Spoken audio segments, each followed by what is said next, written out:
નમસ્તે ખેડૂત મિત્રો, ખાસ આજની કૃષિ માહિતી કે ઉનાળુ તલની સરળ ખેતી પદ્ધતિ. આપણે જે ઉનાળાની અંદર તલ વાવીએ છીએ તો એમાં સૌથી મહત્વની બાબત છે વાવેતર સમય, બીજની પસંદગી, બીજનો દર અને બીજ માવજત. આ તમામ મુદ્દાઓ ઉપર આજે આપણે ચર્ચા કરીશું.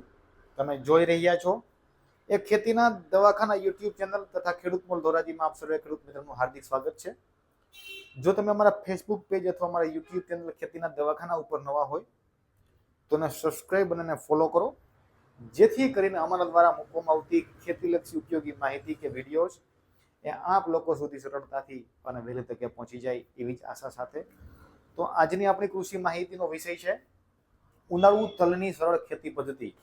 જે તમે ઉનાળાની અંદર તલ વાવો છો એની ખેતીને સરળ બનાવવી હોય તેમાં સૌથી મહત્વનું બાબત છે કે આપણે ઉનાળુ તલનું વાવેતર જે છે એ કેવા સમયે કરવું જોઈએ. તો ખાસ કરીને ઉનાળુ તલનું વાવેતર એ તમારા વિસ્તારનું તાપમાન 15°C કે તેથી વધુ થાય ત્યારે તમારે વાવેતર કરવું જોઈએ. 15°C કે તેથી વધુ એટલે કે 18 કે 20°C ની આસપાસ નું તાપમાન આપણે આપણા વિસ્તારનું જોવા મળે ત્યારે આપણે તલનું વાવેતર કરવું જોઈએ. જો મહિનાઓની વાત કરવામાં આવે તો ફેબ્રુઆરી મહિનાની અંદર, ફેબ્રુઆરીના બીજા સપ્તાહની અંદર આપણે વાવેતર કરવું જોઈએ. બીજા સપ્તાહની અંદર આપણું વિસ્તારનું તાપમાન ગુજરાતની અંદર 15°C કે તેથી વધુનું આપણને જોવા મળતું હોય છે.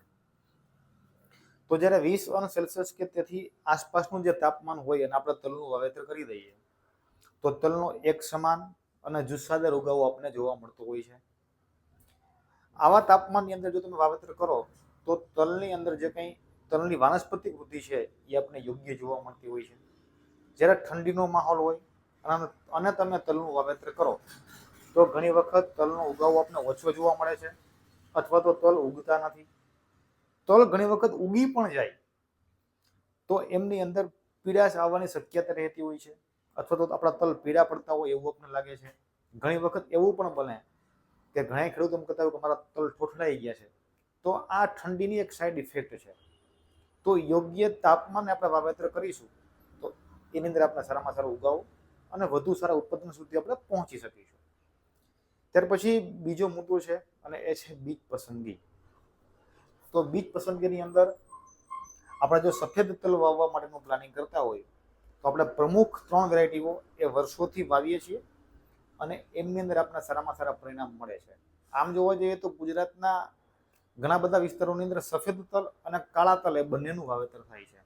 તો જે ખેડૂત મિત્રો સફેદ તલ વાવવાનું પ્લાનિંગ કરતા હોય તો એની અંદર ગુજરાત તલ 3, ગુજરાત તલ 5 અને ગુજરાત તલ 6 આમાંથી કોઈ પણ એક વેરાયટીને તમે પસંદગી કરી શકો છો. હવે આ ત્રણેયના કેરેક્ટર વિશે વાત કરવામાં આવે કે ગુજરાત તલ 3, 5 અને 6 ની અંદર ડિફરન્ટ શું છે.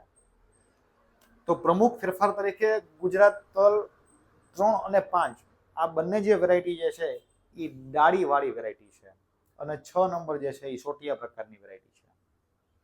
તો જે લોકોને ડાળીવાળી વેરાયટી વાવવી હોય એ 3 અને 5ની પસંદગી કરી શકે છે અને જે લોકોએ સોટિયા પ્રકારના તલ વાવવો હોય એવા લોકો 6 નંબરની પસંદગી કરી શકે છે. ત્યાર પછી 3 અને 5 જે છે એની અંદર કેપ્સ્યુલ એટલે કે બૈઠિયા એ તલના સામે સામે આવે છે. 5 નંબરના તલના દાણા કરતા 3 નંબર તલનો દાણો જે છે એ મોટો હોય છે અને 6 નંબર જે કંઈ તલ છે એની અંદર ચક્રાકાર સ્વરૂપે બેઠિયા આવે છે. સોટિયા પ્રકારની વેરાયટી છે 6 નંબર અને ખાસ કરીને 100 પ્લાન્ટમાંથી 70 પ્લાન્ટ સોટિયા પ્રકારના હોય છે અને 30 પ્લાન્ટ આપણને એમાં જોવા મળે છે કે જેની અંદર એકાદી ડાળી આપણને અથવા તો એકાદી બ્રાન્ચીસ આપણને જોવા મળતી હોય છે. તો તમારા વિસ્તારની અંદર 3 અને 5 અને 6 ની અંદર ખૂબ સારા ઘણા બધા વિસ્તારોની અંદર અલગ અલગ પ્રકારે પરફોર્મન્સ આપતી 3 ગુજરાત સરકારની જ વેરાયટી છે અને આપણી યુનિવર્સિટી દ્વારા આ 3 વેરાયટીઓની ભલામણ પણ ગુજરાતની અંદર વાવેતર કરવા માટે કરેલી છે.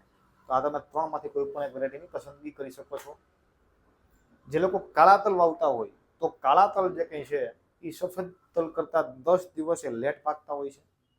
તો આપણે જનરલી ફેબ્રુઆરી મહિનાના પહેલા સપ્તાહની અંદર આપણે કાળા તલ વાવી શકીએ છીએ અથવા તો પાણીની વ્યવસ્થા યોગ્ય હોય તો આપણે કાળા તલ પણ આપણા વિસ્તારના તાપમાનને ધ્યાને રાખીને વાવવા જોઈએ. એનું પણ આપણે ખૂબ સારું પરફોર્મન્સ જોવા મળે છે. અને કાળા તલ જે કંઈ છે એની અંદર પણ ગાડીવાળી પણ વેરાયટી આપણને જોવા મળે છે. આપણે એનું પણ વાવેતર કરી શકીએ છીએ. બીજની પસંદગી થઈ જાય પછી આવે છે બીજ માવજત. તલના પાકની અંદર જે શરૂઆતી સુકારો આવતો હોય છે, તો આ શરૂઆતી સુકારાના નિયંત્રણ માટે ખાસ આપ લોકોએ બીજ માવજત કરવી એ ખૂબ ઇમ્પોર્ટન્ટ છે. જેની અંદર વિટાવેક્સ 1 કિલો બીજની અંદર 3 ગ્રામ લખે તમે બીજ માવજત આપી શકો છો. તેમજ આ તમારા વિસ્તારમાં અવેલેબલ ન હોય તો તમે થાયરમની પણ બીજ માવજત આપી શકો છો, જેને કારણે તલની અંદર જે શરૂઆતી સુકારો આવે છે એમાં આપને સારામાં સારા પરિણામ મળી શકે છે. ત્યાર પછી આવે છે બીજ દર. 16 ગુઠાના વીઘામાં આપણે બીજ દર કેટલો રાખવો જોઈએ? તો 16 ગુઠાના વીઘામાં ખાસ કરીને આપણે બીજ દર એ 800 ગ્રામથી 1 કિલો જો તમે બીજ દર રાખશો તો એ સફિશિયન્ટ બીજ દર છે અને એની અંદર આપને સારામાં સારા પરિણામ મળી શકે છે. જ્યારે તમે તલ વાવતા હોવ છો તો તલની અંદર ખાતર વ્યવસ્થાપન તરીકે આપ લોકો 12, 32, 16 1 વીઘાની અંદર 18 થી 20 કિલો લખે તમે પાયામાં આપી શકો છો. એની સાથે સલ્ફર 1 વીઘાની અંદર 5 થી 7 કિલો તમે આપી શકો છો, જેની અંદર પણ આપણે સારામાં સારા પરિણામ મળે છે. તલ એ તેલીબિયા વર્ગનો પાક હોવાથી આપણે સલ્ફરનો ઉપયોગ પાયાની અંદર પણ આપણે કરી શકીએ છીએ અને ઉપરથી જ્યારે તલ આપણા 30 દિવસની આસપાસના થયા હોય ત્યારે આપણે પણ સલ્ફર આપી દઈએ છીએ.